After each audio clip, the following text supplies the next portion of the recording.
Hello everyone, welcome to Durrett's Take. It's that time of the week where I go over my NFL takeaways for this past week. So let's get started with the Thursday night football game between San Francisco and Seattle. Seattle may need more than 12 men to stop the 49ers. The 49ers have had Seattle's number over the recent years, and that's continued.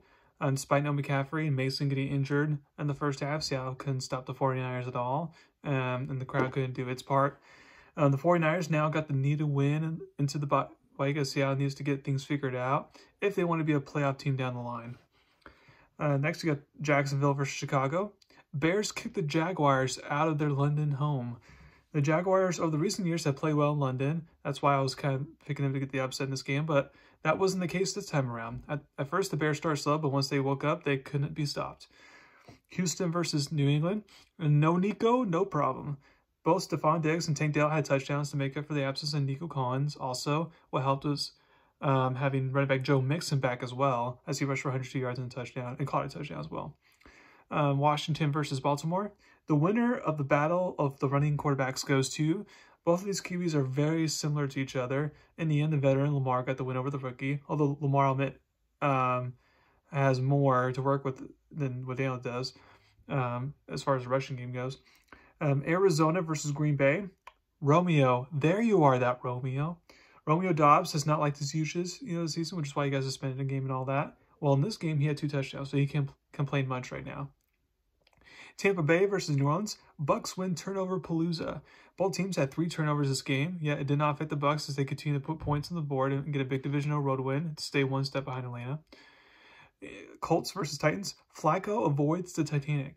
Joe Flacco's numbers won't make a big splash, but the veteran did what he needed to do to get a big road divisional win. Now, I will say it did help that the Titans had 11 penalties for 113 yards. And then Cleveland versus Philly. Good news is Philly didn't need Barkley to win. The formula for the Eagles this season is they really need Saquon to go off to win games. Well, this game he only rushed for 47 yards and 2.6 yards to carry. So Philly's passing game was able to do its part. Now, playing Cleveland close after a bye week is not ideal, and especially the coach going off on his fans. That's not ideal by any means, but at least they avoided disaster here. Chargers versus Broncos. Broncos' magic has worn off. Denver was riding high after a 3-game winning streak, but the Chargers held off for a late rally to get the road win and showed that the Chargers are still, the second best team in the division. Pittsburgh versus Vegas.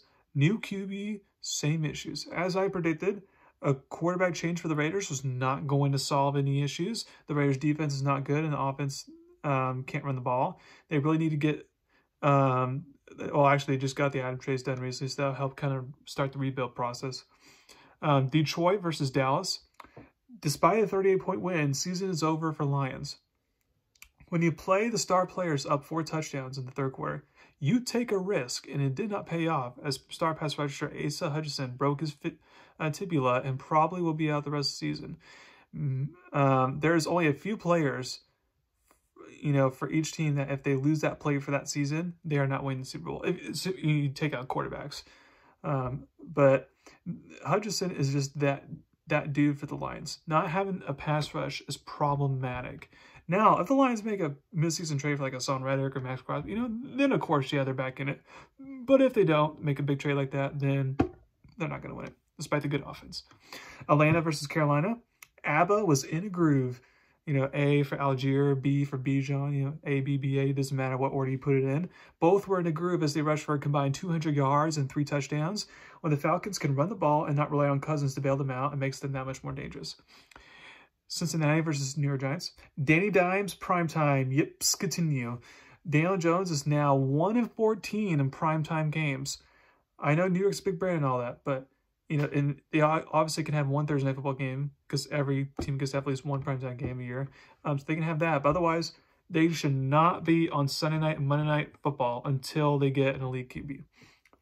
And then last but not least, Buffalo versus New York Jets. New coach, same issue. Switching to Todd Downey to be the new offense coordinator, Steve Hackett, worked. Credit that. But to move off Saleh for the DC as the new temporary head coach didn't work.